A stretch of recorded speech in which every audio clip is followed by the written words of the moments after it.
Tech Cocktail Delivering Happiness at South by Southwest. We're on the Delivering Happiness bus with Tony Hsieh. He is the author of Delivering Happiness. Really excited to be here. Really excited to be working with you on this this bus. And he's also the CEO of Zappos. And just first off, can you share a little bit about what you do day to day, so everyone kind of understands what you do with Delivering Happiness and what you do with Zappos? Yeah, so Zappos and Delivering Happiness are actually two separate companies, and Zappos I'm the CEO of, and I think probably a lot of viewers are hopefully customers of Zappos.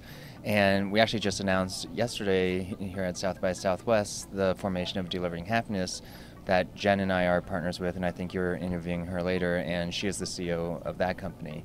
And so at Zappos, we're all about company culture and customer service, and basically making customers and employees happy for Zappos. And with Delivering Happiness, it's really about spreading that idea to other organizations, not just businesses, but also nonprofits and even households. We've had people email us and tell us they're now the CEO of their household, and they have core values that they use for their kids. So that's been pretty interesting. Very cool. Yeah, so I think I learned a few years ago to stop trying to predict the future, because 5 years ago, who would have thought that Twitter would be anything? It never even existed, and that was kind of launched here a few years ago at South by Southwest. And so if anything, I would say the biggest trend is that the world's just moving faster and faster. Look how quickly Facebook came out of nowhere, and now it's something like 1 out of 10 people on Earth have an account, which is kind of crazy. And so there's going to be something else, and it's going to come out of nowhere, and I think the rate of change is going to be faster and faster. So yeah, the world 5 years from now is going to be a much bigger difference than today compared to the world 5 years ago. My previous company, I co-founded a company called Link Exchange in 1996. This was during the whole .com boom. And we grew that to about 100 or so people, and then ended up selling that company to Microsoft 2.5 years later.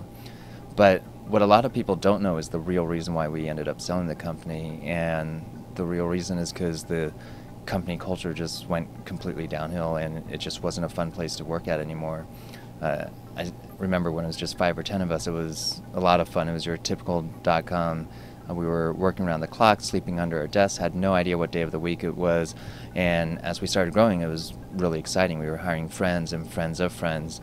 But eventually, we ran out of friends. And so we started hiring people that had the right skill sets and experiences, but weren't necessarily great for the company culture. And by the time we got to 100 people, I myself dreaded getting out of bed to go to the office of my own company, which was kind of a weird feeling. And I was thinking, if I felt that way, how must all the other employees feel? From the beginning, company culture has always been important at Zappos. And in fact, today it's our #1 priority. And our whole belief is that if we get the culture right, then most of the other stuff like delivering great customer service and building a long-term enduring brand or business will just be a natural byproduct of that. And so